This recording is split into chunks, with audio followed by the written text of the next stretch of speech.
using min, max, sum with numbers and lists. First go to brackets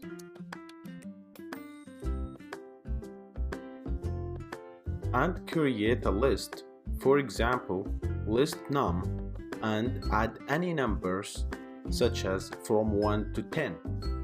Then print min with its parentheses and put the list name, which is list num, inside min's parentheses. Try that in terminal.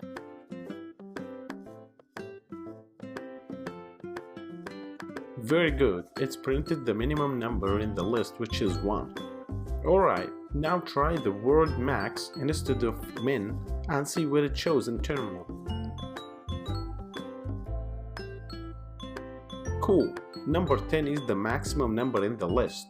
But now use the word sum. That will add all the numbers in the list together and it will give you the total. Great. Number 55 is the sum of all the numbers in the list. Good job. Thank you so much.